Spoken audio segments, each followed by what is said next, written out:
Nakaraang linggo, September 16, ito yung ginawa natin ng mabilisan lang para matuloy ang kanilang operasyon at nagpalit tayo ng kanilang 100 ampere na breaker. Nung naikasa natin yan, nagsukat tayo ng amperahe at doon natin natukoy ang problema. Bakit nag-trip ang kanilang 100 ampere? Alam nyo na po ang aking tinutukoy kaya nag-suggest tayo sa ating kliyente na mag-additional ng panel para maihiwalay ang supply ng kanilang bagong mga aircon. Dito ko na nga ikukuha sa kanilang 250 ang panibago nating load dahil hindi na tayo pwede dito sa kanilang 100. At hindi rin tayo maaaring basta-bastang magtataas ng amperahe ng ating breaker dahil hindi rin naman kakayanin ng kanilang kable. Bago po kami magsimula dyan, ang kanilang wiring ay dito na talaga sa parting ito nakatagos. Kung mapapansin natin, ito ay naka-flexible hose dahil meron itong sealing.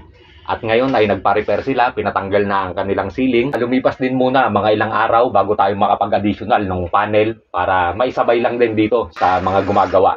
Nangyayari po talaga yon para isang araw lang ang kalat o isang araw lang din ang sakripisyo ng ating kliyente.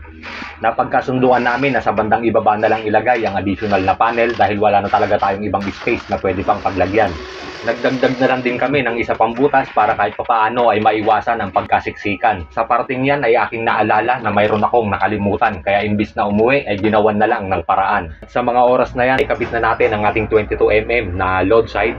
At yung kanyang dating linya ay hindi na rin natin binago dahil wala talagang ibang pagdadaanan. Dito nga sa ating additional na panel ay hinarga natin yung kanilang 4 na aircon at gumamit tayo ng 70 ampere.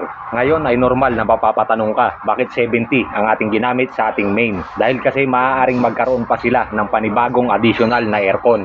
Mas maganda na magkaroon tayo ng allowance sa ating wiring kumpara doon sa ating breaker. Dahil ang breaker ay mas madaling palitan kumpara sa ating mga wiring. Kapag ako talaga ay nagwa-wiring, para sa akin mas maganda, ginagawa kong mas under ng ating wire ang ating breaker. Pero syempre ay kailangan under naman ng ating breaker yung ating load na gagamitin. Kaya meron tayong tinatawag na 80%, 20% sa ating mga rating. At ngayon dito nga sa ating panel ay meron tayong nakahandang 3 spare para kung sakaling anuman ang kanilang gustong idagdag. At para naman sa ating mga kapwa electrician, mabanggit ko lang, kapag may nakikita tayo na may gumagamit na nag-electrical na kapwa natin na flexible hose ang ginagamit, huwag po nating sasabihin na dapat ganito, ganyan ang ating ilalagay.